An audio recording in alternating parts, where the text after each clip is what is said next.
Anak jati Bukit Mertajam, Pulau Pinang ini merupakan satu-satunya rakyat Malaysia yang diiktiraf majalah tersohor dunia iaitu majalah Time sebagai salah seorang yang paling berpengaruh di dunia pada 2008. Beliau merupakan anak kepada pasangan Datuk Haji Ibrahim Abdul Rahman yang merupakan bekas ahli parlimen dan Setiausaha Parlimen Kementerian Kesihatan, dan Cik An Abdul Hamid Husin yang merupakan ahli pidato Pergerakan Wanita UMNO.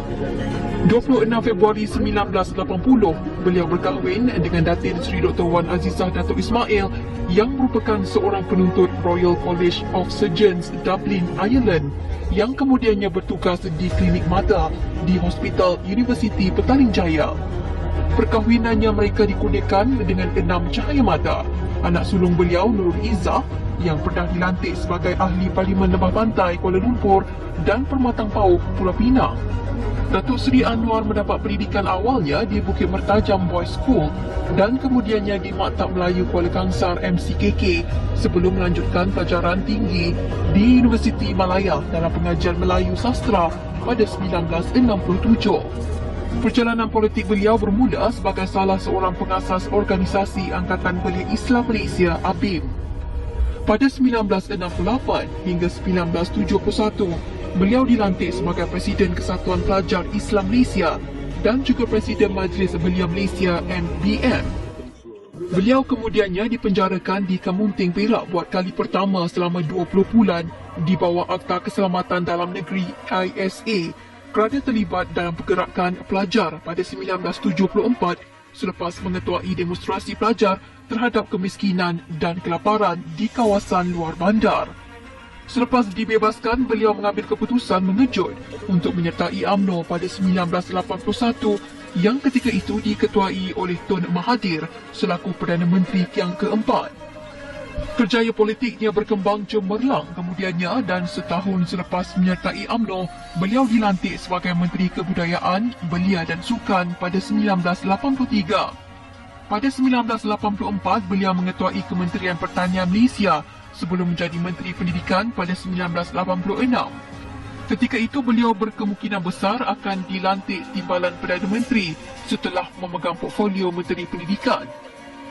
Pada 1993, ramalan tersebut menjadi realiti apabila beliau menjadi timbalan Perdana Menteri selepas dipilih sebagai naib Presiden UMNO untuk menewaskan Tun Ghaffar Baba yang diramal sebagai pengganti Tun Dr. Mahathir. Beliau juga pernah dilantik sebagai Perdana Menteri sementara ketika Tun Dr. Mahathir memutuskan untuk mengambil cuti selama 2 bulan pada 1997. Namun setelah itu, hubungannya dengan Tun Dr. Mahathir merosot akibat perbezaan pandangan semasa mentadbir negara. Pada 1998, beliau dibuang dari semua jawatan oleh Tun Dr. Mahathir Mohamad dan Datuk Seri Anwar kemudiannya memimpin gerakan reformasi menentang kerajaan. Beliau juga semakin lantang menyuarakan kritik budaya nepotisme dan kronisme dalam UMNO sebagai punca utama rasuah dan penyalahgunaan bajet negara. Kemudian pada 20 September 1998, polis menahan beliau atas dakwaan rasuah dan menghalang siasatan terhadap tuduhan meliwat.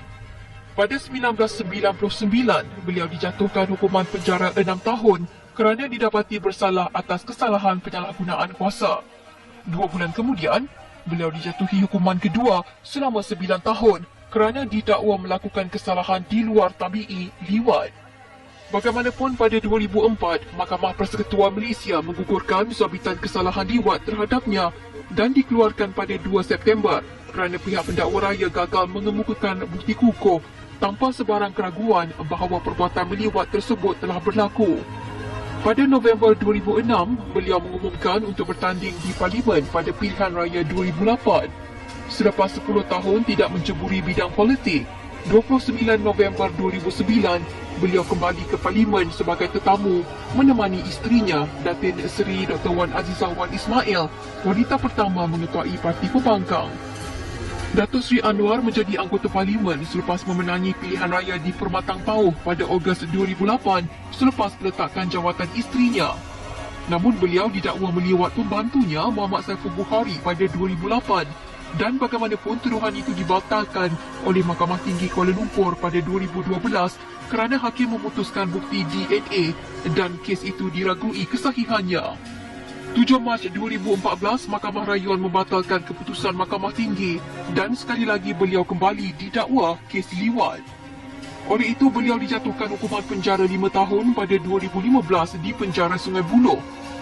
Kemudian selepas menerima pengampunan diraja dari Sultan Muhammad V, beliau dibebaskan dari penjara pada 16 Mei 2018. Beliau seterusnya bertanding PRK Port Dickson 2018 dan menang besar dengan majoriti 23,560 undi. Sejak itu, selain menjadi ahli Parlimen Port Dickson sehingga 10 Oktober lalu, beliau juga Ketua Pembangkang Dewan Rakyat Malaysia, Pengerusi Pakatan Harapan dan Presiden PKR. Pada PRU15, beliau yang bertanding untuk kerusi Parlimen P063, Tambun, berjaya memperolehi majoriti 3,736 undi.